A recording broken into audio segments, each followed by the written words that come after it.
उन मुद्दों के पीछे या तो किसी संवैधानिक संस्था की ताकत होती थी, यानी उसका प्रभाव होता था, या फिर हाई कोर्ट या सुप्रीम कोर्ट का। तो जो आरोप है उनकी क्रेडिबिलिटी बढ़ जाती थी, जो आरोप हैं उनकी विश्वसनीयता बढ़ जाती थी।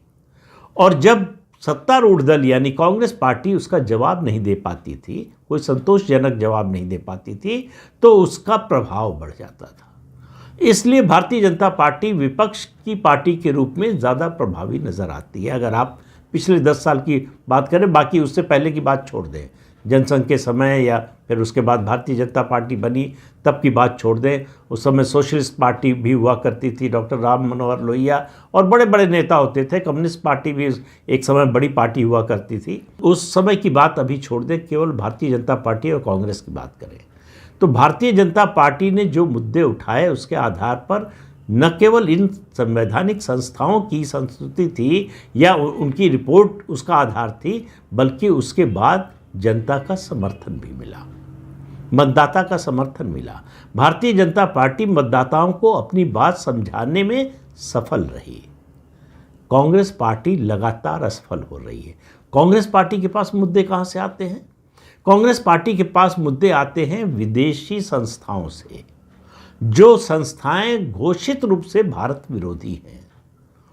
तो कांग्रेस पार्टी जब ऐसे मुद्दे उठाती है, ऐसी बातें उठाती है जो भारत विरोधी हैं, भारत विरोधी तत्वों और संस्थानों की ओर से उठाए जाते हैं, तो फिर शक होता है। उसका असर ये होता है कि मतदाता पर उसका कोई असर नहीं पड़ता। तो भारतीय जनता पार्टी ने जो रणनीति बदली, उसमें सदन के अंदर की अगर अभी बात करें तो एक ये किया कि जो भी समझौता हो जाए, बात कहने का मौका पहले सत्तारूढ़ दल को मिलेगा। सत्तारूढ़ दल को मौका मिल गया, विपक्ष उसी तरह से हंगामा करता रहा। उसी हंगामे के बीच सत्तारूढ़ दल ने अपनी बात कही, हंगामा बढ़ गया तो पीठासीन अधिकारी ने सदन की कार्यवाही स्थगित कर दी। तो अब विपक्ष को वो जो फ्री हैंड मिलता था, जो वो खुला मैदान मिलता था, वो मिलना बंद हो गया। विपक्ष को समझ में नहीं आ रहा है करे क्या।